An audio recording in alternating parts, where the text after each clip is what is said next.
You're listening to SaskScapes, a podcast featuring the stories of arts, culture, and heritage in Saskatchewan.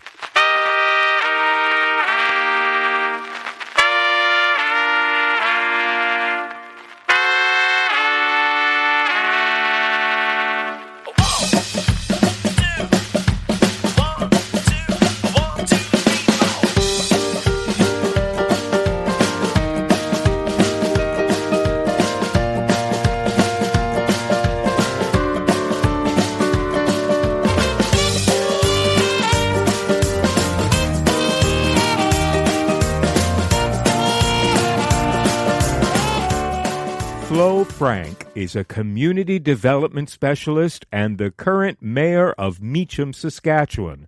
Flo works across Canada and in different parts of the world, specifically with indigenous communities in Australia, Hawaii, Nunavut, and South America. She is a consultant, facilitator, trainer, and the author of 29 community self-help books. I'm Kevin Power. Talking with Flo Frank is the very definition of the word connection, and I love that. Idle conversation falls by the wayside quickly as we journey through the story. When all is said and done, that is who and what we are, our story. Flo speaks of from-ness, the potential of our youth, the wisdom of elders, including the sage advice of her grandmother. At the end of your life, did you make a positive difference? Flo does what she loves and loves what she does and has already made a huge difference and intends on continuing that journey. We met in a rather public space, and from time to time you'll hear folks passing by and many languages being spoken. Well, in a way, that just complements Flo's global perspective on life.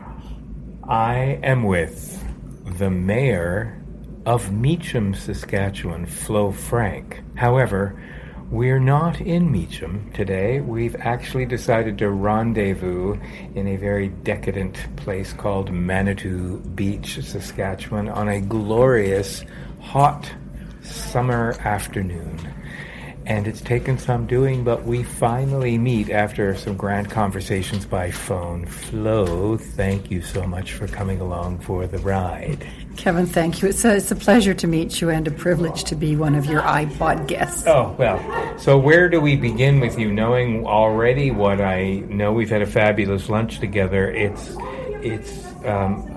My general question would be, so, tell me all about you, because there's very little that your life isn't touching on or that you're involved in right now. It's quite something. But let's start out at simpler beginnings. You grew up in Saskatchewan, or no?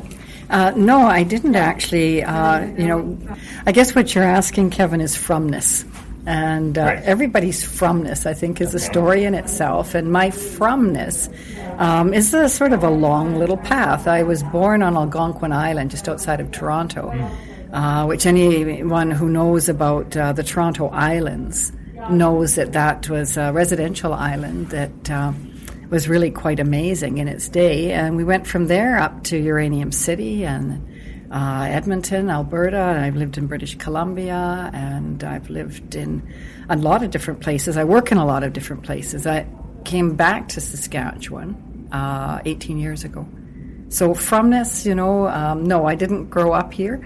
I spent some of my life here, though. Your from-ness is global. Yes, I would say that's true. Right. And you love this province. You've traveled a lot, but there's something about coming back to this province that you really love.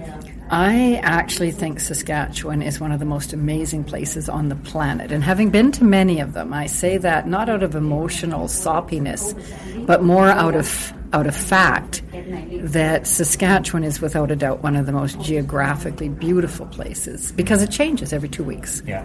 The sky changes every hour and the ground changes every 2 weeks.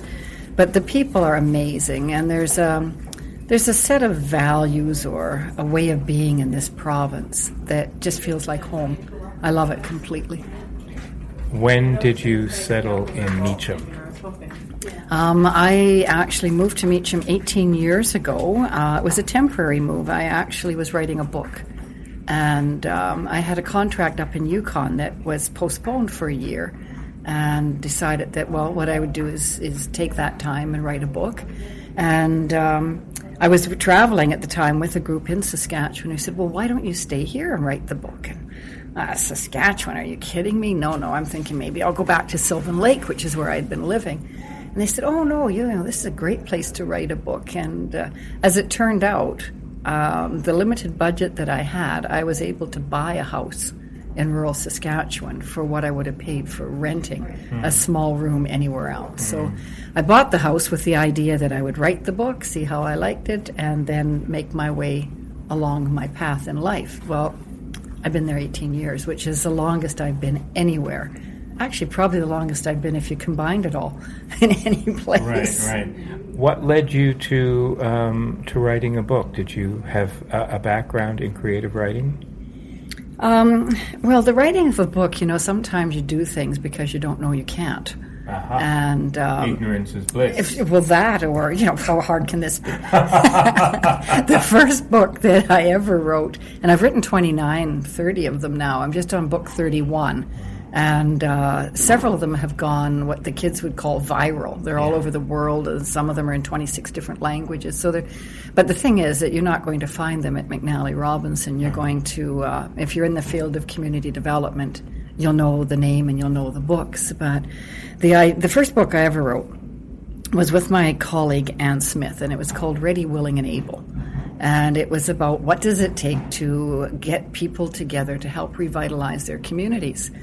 And we had been asked to write this. We were paid to write it. And Annie had 2 young children at the time, and we decided, well, we put aside 10 days to do this. And, of course, we procrastinated, and then we, right up against the line. And we started to write this book. Well, honestly, I had no idea what it would take, but there was certainly we burnt out 2 administrative assistants because neither of us typed very well. It was, there were computers, but we didn't know how to use them. So we hand wrote the thing. And the long story short is it took us a year and a half to write the book that we thought would take us 10 days. Wow. And we swore we would never do that again. Like, seriously, leave the writing to writers. Right. But the book was amazingly popular because it was just common sense. Here's the situation. This is what you do about it. And people loved it. So we were on to something. And the federal government, in those days, it was Department of HRDC, approached us to write a community self-help book, another one. And so we did. And those are the ones, the Community Development Handbook and the Partnership Handbook that just went all over the world. So it turns out that we're actually pretty good at this. And so over the years, that's one of the things I do. I write community self-help books. So what led you to caring about community development? Well, I really like how you put that, because I'm not sure that something leads you to anything. I believe I was born into it. The island that I mentioned that I was born on, Algonquin Island, was a residential island. It had a 99-year lease from the city of Toronto to be residential. And a few years into it, right at the time where people like my parents had invested everything they had to build their houses on this little island, the city of Toronto reneged on their lease agreement. And here were all of these people with little families who thought that they were there forever, who band together to fight City Hall, like literally. In fact, they were going to do that. And so my earliest memory of being a child was being in a high chair around the kitchen where all of these community people were meeting who cared so passionately about their community. So I don't know that it's anything you actually are conscious of. I just know that I was born into it and have always cared very much about place, about people, about the fact that we can collectively and individually make a difference. Right. Storytelling is very important to you. Our story is very important. Yeah, ultimately that's all we have is a story. Whether it's the history story or the story of how we are, or the story of what we did. We are stories. We're stories in the making. So, yeah, ultimately, that's, to me, one of the most important parts of understanding culture, of understanding belief, of understanding who we are and what's possible. And how much of the story goes into, it's going to be a rather obtuse question, but how much of the story goes into community development when you're considering? I mean, do you attempt for the environment to reflect the story? I normally, community development is a field that people, myself included, don't always completely understand. Mm-hmm. So I'm going to just say basically that it's how we evolve, right, as a collective group, whether it's a geographic community or collective group of people. So the concept itself is a little bit vague, but it is the story. Mm-hmm. You can use all sorts of business terms. You might say, look, we're going to do an assessment or an environmental scan of this particular geographic location to find out about it. But seriously, all that is a story. Mm-hmm. What's going on? What's been happening? What happened before? What is it that you're really jazzed up about? What are you excited? What do you cherish? Mm-hmm. As a community, what do you cherish? What's non-negotiable? Quite often, people will start with what are the issues? What are the problems? And as a result, you focus your efforts on the problems. I really like to ask, what do you cherish? Mm-hmm. What in this community is unique or valuable or that you hold dear? And then how do you maintain that as things evolve? How do you hold on to those stories and those things that are important? So to me, community development is the story. Right. And it's just how you ask it.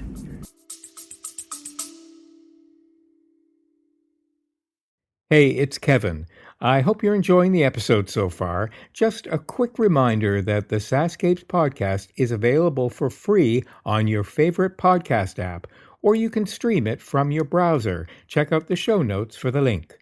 On the SaskScapes homepage, you'll notice something new under the logo called SaskScapes Plus. You can't miss it. There's a big button saying support with a heart icon next to it. I'd love it if you could click on that button and help keep this podcast series going.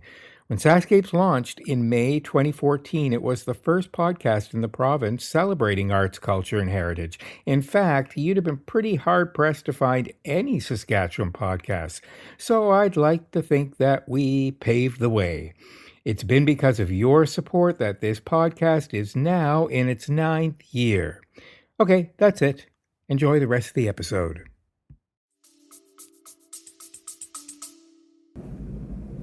So, at what point in your story did the mayor of Meacham fall your way? It fell my way about 2 years ago. And, it's a story of giving back. I have always been a firm believer that we need to volunteer, we need to contribute. As a matter of fact, I kind of like the days where there wasn't a term called volunteering. You just simply did what needed to be done because that is what you could do. Mm-hmm. And some people can build buildings and other people can do a great job of raising children or teaching children. Some people can do a fabulous job of interviewing. It just happens that there were enough people in my community that thought that I might be able to do a good job of pulling things together. So I agreed to do it. But you don't spend all of your time in Meacham. Your focus on community development has its tendrils all around the world, I dare say. Travel has been a huge part of your life. Well, yeah, the travel is how you get there. Right. My husband laughs because he doesn't know very many people who get Christmas presents from the staff on shops at airports. I'm on a first-name basis with a number of people who work at airports. Right. When I go through security, they, hi, Flo, where have you been? We haven't seen you for a few weeks. So, travel is part of it. The work is, for me, there are lots of people, I guess, who work what they would call internationally in different places. I choose and have been chosen to work in places where I find a common thread. The common thread of my work happens to be primarily indigenous populations, people whose culture or whose way of being is eroding faster than they can absorb the changes. And it's eroding because... because things are happening faster, usually from the outside in rather than the inside out. So sometimes it's economic development, sometimes it's a change in technology. So I work, you see if you can find the threads here, I work in the high Arctic in Nunavut. I work in the outback of Australia, and I work with traditional Hawaiians in the Hawaiian Islands. I also work across northern Canada and in communities where I suppose if you looked at it from the outside, you say the people are somewhat isolated. I wouldn't see it that way, but so there's some commonalities in those places. And in South America too.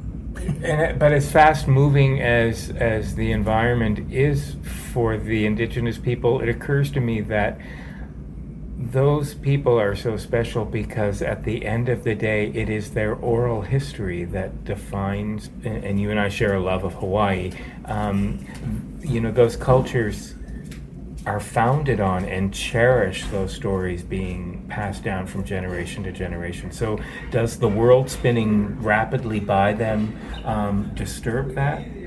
Well, I think, the fact that they are oral cultures is important because they're storytellers by nature. That's the only way communication could occur, is face-to-face communication and telling of the story. And, I think for many people, the loss of identity comes from the loss of story.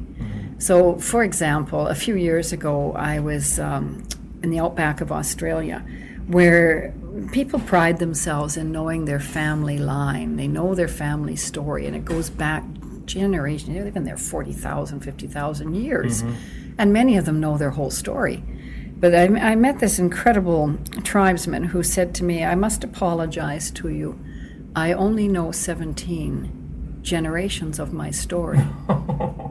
And he was so embarrassed that he only knew 17 generations, meaning the story of his grandfather, his great-grandfather, going back 17 years, what they did, what they believed, where they had special gifts and talents, where they traveled, where their song lines were. So 17 was really short, very, very short knowledge of story. Wow. Knowledge of country. Now, I've since then thought about the Western world and how many of us had any idea what our great-grandmother's maiden names were, or what they liked, or what they believed in. I know for myself, I certainly can't go back very far. And their idea of permanence and story is based on knowing that about themselves, where they've come from. So right. I don't know whether that answers your question in terms of does it change things when things go too quickly. Many of the cultural groups that I work with really need to have a different kind of livelihood. Right. They can't hunt and gather anymore. They are being displaced many times by people who have the jobs, and they know that they need to do something. So it's not an unwillingness to change, it's trying to keep up. So here you are living in Western society, and you're so ensconced in the communities globally and the indigenous people in those communities.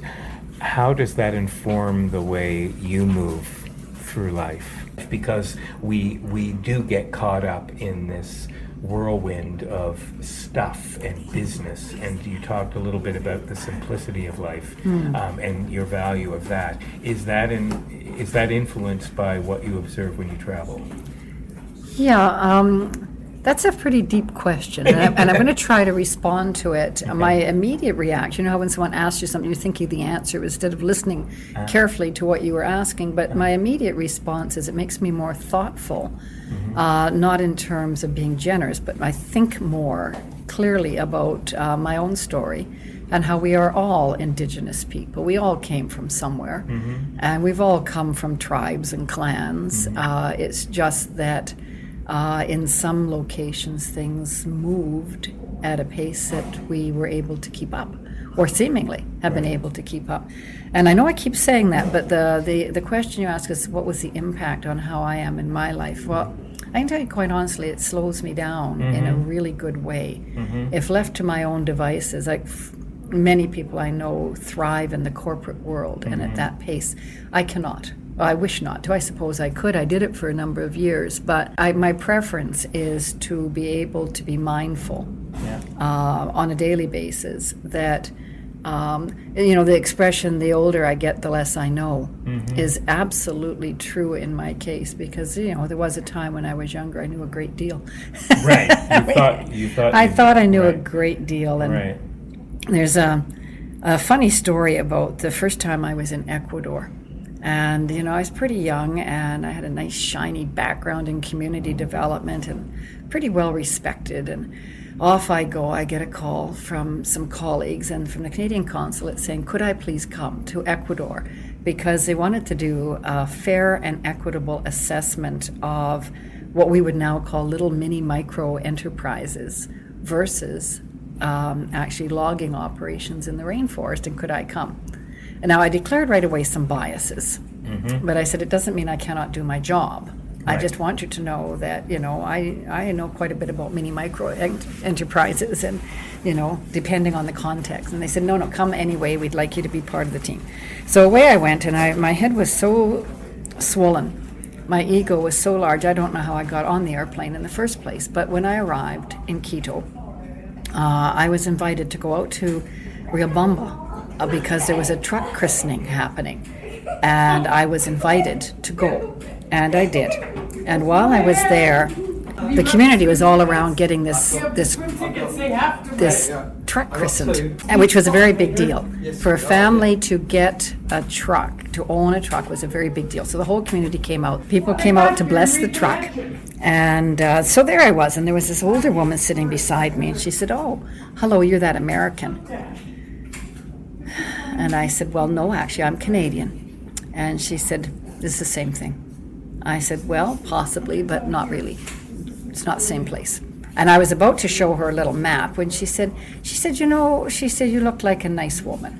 I'm going to ask you something. She said, and because I think I can trust you, tell the truth. She said, what I hear about your country, how things are in that country, I can't believe, is it true? And I just glowed and said, oh, yes, it's a wonderful country, where I come from. It's just wonderful. And she said, yeah, and I'll make the story a little bit short because, the conversation went on for 40 minutes. But she basically said, was it true that we put our children in daycare centers in the basements of churches, and they came out and held onto a rope to smell the air? Then she asked, was it true that we put our seniors in buildings that looked like pigeon coops? They all stack in there all together, no babies, no mama, no papa, they just there, they play bingo. And I said, well, yeah, we have buildings like that. And she said, I read this, I cannot believe. She said, you people, she said, mama and papa both, you work outside your house, you work someplace 40 hours every week. And I thought, oh my, and I said, 40-hour work week, most of us work 50 hours or more a week, but yeah, it takes two incomes. And she said, this you do because you do not own your house. You rent house, or you have a mortgage or something like that. You got to work this way, put baby in a basement, old people in a pigeonholes, because you want to someday maybe own a house. And at the time, and I thought, oh my goodness. And she said, so it's not possible that this is true. And I said, well, and at that time my son was in a daycare, and it was true. It was in the basement of a church, and my mother lived in a senior's home. It was just down the street from me, but nevertheless. And I worked about 60 hours a week. And she said, well, if all this is true, she said, when you sing and when you dance. And she said, from what I see, she said, you don't go dance with mama, papa, grandpa, babies. You go dance young people in a bar somewhere, and baby is with some person sits on them. And she said, I don't understand. She said, you have nothing you do with your family. You don't own your house. You don't have grandma, grandpa. She said, this is not true, is it? And I said, well, when you put it that way, it makes it sound like it's a bad thing. But yeah, it's true. And she said, I don't know how you can make something like that sound like a good thing. She said, this is true from where you come, and you're here to help us. I'm so glad. That was the end of our conversation. How do you even reply to that? Well, it was probably, a pivotal time in my young experience, and I am so grateful to that woman for that conversation, because there was no problem getting my head and ego back on the plane when I came home. Right. And it changed absolutely how I view the world, how I look at community building, how I consider family. And I learned so much in that trip that ultimately they paid me to do the work, and I donated it back to the community of Riobamba, because there couldn't have been any degree program that I would have learned more than I did from that conversation with that woman. Right. Wow. And I would expect that these communities that you're traveling to don't know a lot about Saskatchewan, if indeed Canada. Well, I'll tell you, if you try to describe ice and snow to people in the outback of Australia, of course, I always take pictures with me. I do a slideshow, and these little children look at the little children up in Nunavut, and the kids up in Nunavut look at the little children in the outback of Hawaii, and so.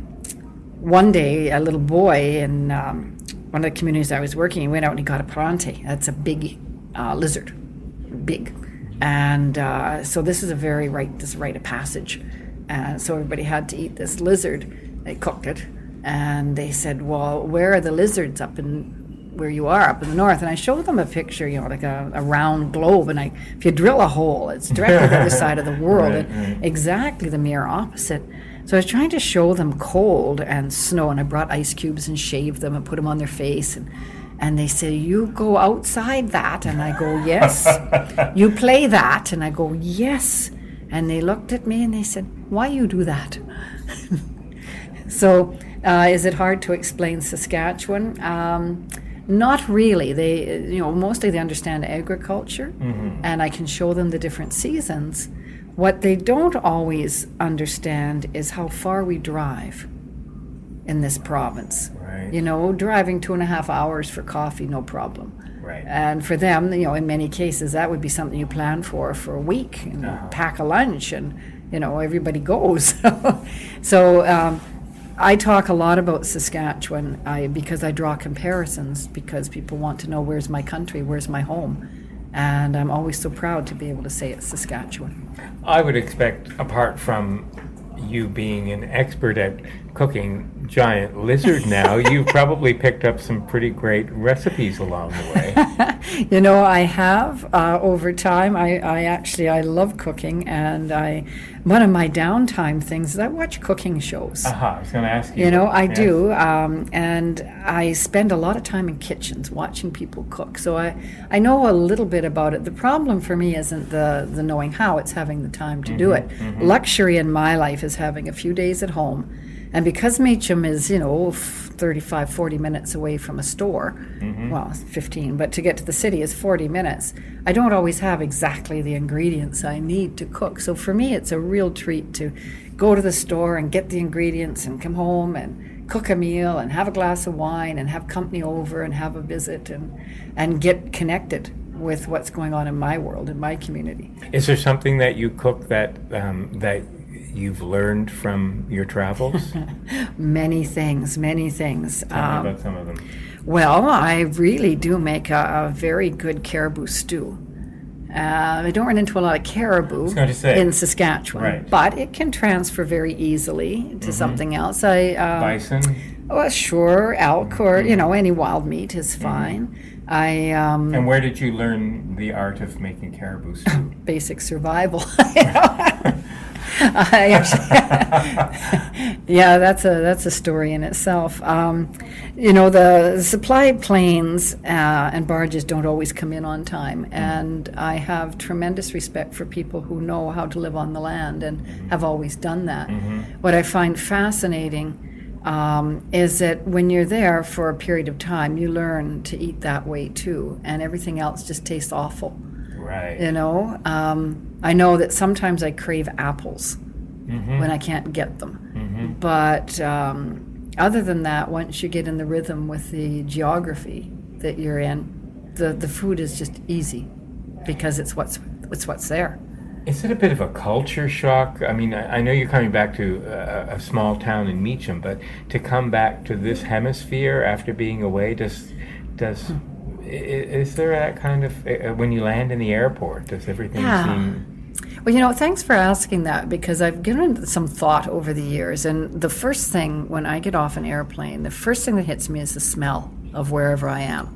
Now, from getting off the plane in Hawaii, the first thing that hits you is the air. Absolutely. The aloha. Yeah. And it's just incredible. And when you get off the plane in Alice Springs, the first thing that hits you is the heat and the air. When I get off the plane, and anywhere, but in Iqaluit, the crispness of the air. I smell the place more than I actually recognize anything else. It's the smell of the air, the feel of the air. But in Saskatchewan, you get off and you go into an airport. And so the first thing that you smell is a construction site. Right. But I think your question was more about the transition from one place to the other. The place that's most notable is I have more clothes in my life than anybody really needs. And it's because I have between 18 and 26 seasons a year. Sure. And you would think hot weather translates to the same clothing. Well, it doesn't, because hot in Hawaii is different than hot in Alice Springs. And the way people dress, if you're being paid to do the work, you want to be respectful in what you wear. And so my transition, I guess one of the strangest times in traveling, I had 4 suitcases packed to go to 4 different destinations. And there was such a quick turnaround in them that they had all been packed a month earlier for the different places. One of the planes was late, and so I was a little behind. My husband had to drive to the airport and change suitcases. I came out of security, gave him my suitcase, took the other suitcase, got back on the plane, and went to another place. And so I think the transition for me has a lot to do with clothing. More than food, it has to do with clothing, and it has to do with time zones. And plus not overpacking. Well, no, Or did you give up on that? Well, it depends. Yeah. It depends. If I'm gone for a month, I'm gone for a month. Right. But mostly I pack reasonably well. It's just that I actually have lives in these places that I go. I don't just drop in. As a matter of fact, to me, I think it's one of the privileges in my work is that I get to stay and I get accepted and adopted by families, communities. And so my husband laughs about this, and my friends do, because I have a whole set of friends and a whole life in 3 or 4 different places where people don't actually know that I don't live there. They think I go to baby showers, I go to the Tupperware party, I do whatever it is, and people will say, "Flo, where you been? We haven't seen you for a long time. Wow. You've been away," as if that's where I'm supposed to be. Isn't that wonderful?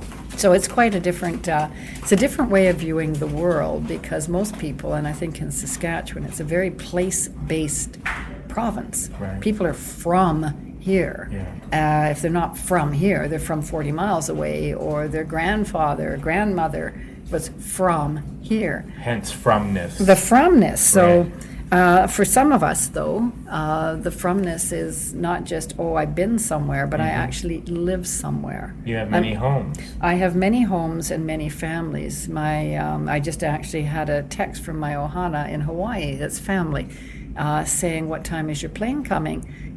This is what we're having for supper. We'll see you at supper." Isn't that amazing? And tell me poi isn't on the menu. Oh, it's always on the menu. It's Hawaii. Right. It's always on the menu. Right. When you're back in Meacham, apart from your love of all things in the kitchen, are there any other, obviously you continue to write, any other creative aspects to your life? Oh, sure. Music? Well, obviously, yeah. I've been involved with music industry since I was a kid, since the days of Don Messer and the Islanders on the island. But I do some work with a colleague. We do some music promotion. We do some mid-range tours with some pretty amazing people. My husband and I were one of the original founders of our local museum. And that's an amazing thing. We helped organize Centennial, and one of the things we wanted as a result of Centennial was to have a museum. Right. We also have been quite active in our dinner theater at the community level, and I'm really privileged in my client group to have, I think, probably all of the cultural organizations at one time or another, most of them, I've had the privilege of working with them too. So my whole life is creative. Oh, and I paint and I sing. I have a group of women I sing with. So, lots of things. And your children, do they carry any kind of creative streak or interest in your community development passion? Well, my son he lives in Nanaimo, and he's one of the organizers of Tribal Journeys, which is the building of the old historic First Nation canoes that go from community to community potlatching. He's on the board of directors and helps with the 24/7 all-weather shelter. And so, he's always been involved in that. He also has a bit of background in theater. And just to level that out, carpentry. So there's the practical side and then there's the creative side. But his love of storytelling, no doubt, was influenced by the environment in which he grew up with you, much like yours. Absolutely. Right. He remembers being a little kid in a coffee house sitting on the stage with a bunch of other little kids, and they had their blankets and their pillows. And of course, they were on the other side of the amplifiers, so that there was no problem with. But in those days, there was no such thing in my world as a babysitter. You took your kids where you went, and so he kind of grew up sleeping on piles of coats at dances and at concerts and things like that. So right. I think you're what you are accustomed to. The museum in Meacham has a specific focus around storytelling as well. It does. It does. There's three things, I guess, that are a little special about our museum. They're all special, because they're a collection of people's artifacts, and with the artifacts come the stories. But we've done three things that are a little bit different. One of the things is that we actually have a storytelling center where people can come and we say, look, we don't want you to bring the things and give them to us. We have nowhere to store them. But bring the thing and tell the story of it. And we record it. And so we have little tapes of people actually telling the story. And they sometimes come prepared to tell one thing, but they find they tell something different. So it's a storytelling center. The second thing that's a little special is our interest and love of Lego. And I think you might be interviewing my husband. I will. He's a Lego wizard and actually belongs to an international adult community of Lego designers and builders. And so we build Lego into the things we do at the museum, which incidentally attracts children. And children love the museum. They come not just because of Lego, they love it because they're welcome there. And we have a group called the Junior Curators. They're the only ones that I'm aware of in the province. SaskCulture got pretty excited about the Museum Association because they're little, the youngest 5, the oldest 10 years old, and they're the ones who are going to tour you when you come to the museum. And they get certified and they train each other, and it's their museum. And I love it when they say, it's our museum because it's our story too. It's fantastic. Picking up on that theme, we could easily sit here for 2 hours and talk about the troubled generation that we're faced with now. But tell me what hope, what inspires you about this generation now? What are the positive things that this generation has that may be similar to past generations, but now look differently because of the times and technology that we're dealing with? Yeah. I think it's really easy to disregard or disrespect an entire generation based on changes or things that are different. As a matter of fact, I'm one of the children of the 60s who perhaps was disregarded by older people because of our long-haired freakiness. But we weren't part of the sex, drugs, and rock and roll. Not that there wasn't there, it was there. But we were more about social justice. And then behind us came a group that were more about the party. And I think generations come like waves. And the wave that I see coming right now are such incredibly inspired young people. I'm very, very optimistic. If you'd asked me a few years ago, I would have said I'm nervous. I'm nervous because garbage in, garbage out. Right? There didn't seem to be. Now, I'm going to make a distinction, too, because we really focus on, I think, when we look at young people, we focus on urban environments. And I spend a lot of my life in the north and in rural environments where kids are different. You know, they're not as easily distracted, and many of them have a clear place in their family, and they have a real good understanding of who they are and what they can be. But generally speaking, and in a somewhat global perspective, and I can't say that I travel everywhere in the world, but I certainly spend a lot of time with young people, and I'm completely comfortable with the fact that they can connect globally. They're not good at it yet, but we have the technology. And I believe this generation coming now are ones that have in their hearts, it's almost like it's hardwired for survival. And they're not as pessimistic. They're more of a can-do group, and they're well-educated, many of them. And I don't mean necessarily in school, but they're well-educated in terms of the value of their planet. They're well educated in the sense of they're colorblind. They don't see races or different religions as being a threat to them. They can embrace some of the differences. And in my travels, I spend an awful lot of time hanging out in parks and around youth hostels. You know, it just happens that they're in the inner cities or inner parts of community. So I talk with a lot of young people.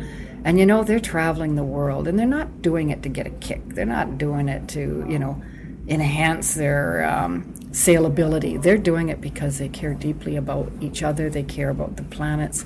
And every one of them has, that I've spoken with, and I would say literally, I'm going to say hundreds. Could be thousands, but I know for sure hundreds of them. There's a common thread. And it's a sense that, yeah, things aren't the way they should be, but we can make a difference. And some of them are little anarchists, you know.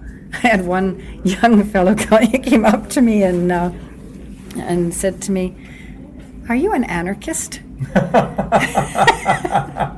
And I had to think about it a little bit. And I said, "Well, I suppose." I said, "Well, you teach workshops, don't you?" And I said, "Yes, I do." And he said, "Your name's Flo Frank?" And I said, "Yes, it is." He said, "Do you think you could do a workshop on anarchy for us?" And I said, "You know, I can't see why not. You know, just because I don't know a great deal about, you know, where you're at or what you're doing." And he said, "But isn't that what you do? You help people get from where they are to where they want to be."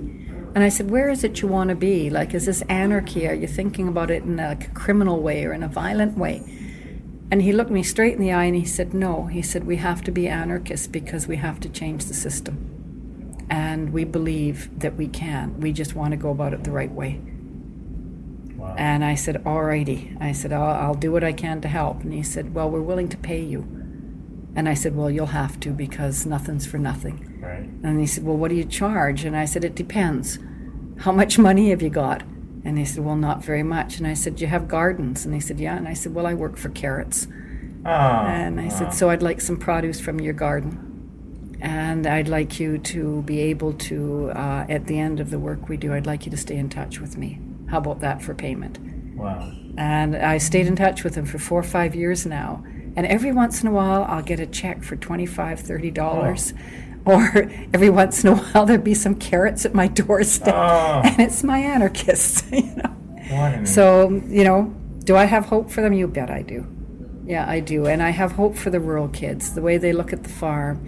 And yeah, lots of them are leaving the farms. We hear about that, but we don't hear about the ones that are staying. And we have so many families in our neighborhoods who are just, I think, so dedicated to their families and so dedicated to the agriculture industry. Whatever it is that their families have done for a long time, they're still doing it. Those are the ones we need to focus on. Right. I'm going to ask you a very, very cruel and difficult question to answer, but I'm going to harken back to a comment you made early on in our discussion, and when you were talking about what we cherish. If I were to ask you to narrow it down to, let's pick a random number, say the top 3 things that you cherish. When you distill it all down to the essence of what you cherish, what would those things be? Well, for me, that's really straightforward. Okay, good. Yeah, it is. And it's not because I spend a lot of time thinking about it. I think for all of us, it's who we are. What I cherish absolutely is our environment, our space, our place, the air, the water, everything around us. I cherish that. In my world, it's non-negotiable. The second thing are two. It's a twofer. I cherish our rights and our responsibilities. So some people might call that freedom, but I think that with rights come responsibility, and I cherish those. The fact that we have them, the fact that we have rights, and with it we have responsibilities. I absolutely cherish that. And I guess I cherish learning in every form, in every way. I could go on about, and I cherish my family, but those are basically it. And it narrows down to the place we inhabit, the planet, the galaxy, I suppose, but the planet, that with it come responsibilities and rights and freedoms and the need to care for and about each other, not just people, about the whole thing. And the fact that we should constantly embrace and cherish the fact that we are able to learn and that we're willing to. And that's about it. Because there are pockets of this world that do not have those things. Yeah, there really are. And the one thing that we do a lot of work on this planet, I guess, in groups, in church groups, do a lot of work to try to eradicate poverty. And I think that poverty itself is something that, by definition, is different. In every culture, it's different. So in some cases, if your basic needs are met, does that make you poor? Some of the happiest, healthiest families, communities I've ever seen, by our standards, would be considered poor. And yet, they're independent, they're interdependent, they are full of relationships and stories and pride and fear and all of those things. It's the fabric of humankind. So I think that the responsibility we have is to keep what we can of the things that matter and change gracefully and graciously the things that we can, and to help others do the same. That's very well put. Much like the question you asked your young anarchists, where do you want to go? Where do you want to be from here? You've accomplished so much. I get the sense that you're a person that doesn't have an end goal, but if you could say at the end of it all, looking back, I'd like to say that. That's easy too. Okay. And this comes from my grandmother. She used to say, the only thing that matters in life when you look back is, did you make a positive difference? So do I have an end goal? I have dreams and hopes, but I don't need a game plan. I've been very fortunate that what comes to me is what I enjoy, and it's not a deliberate thing. I've been very fortunate that way. I do what I love. I love what I do, and the end, does it matter? Does it make a difference? To me, is ultimately what we all should be thinking about. In the end, did we make a positive difference to one person, to one thing, to one place, or to a whole planet? It doesn't matter. You do know that you are already.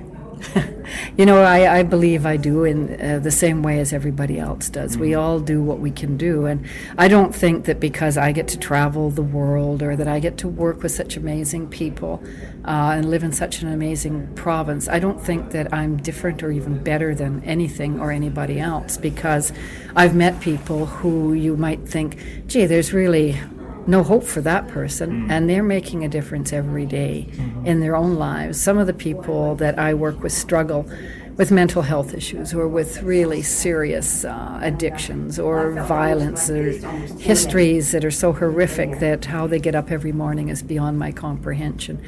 And yet, to a person, to every single one of them, I think that there's never really a day goes by that they don't have some positive impact on somebody somewhere, even if it's just staying alive and doing the little things. So, it sounds very Pollyannish, but some of the most simple truths in the world are based on stepping a little bit beyond our comfort zone. And I think we all need to do a bit more of that. No one will ever accuse you of living life on the surface. No, I don't think so. There's days that I think, boy, I'd sure like to just be, something.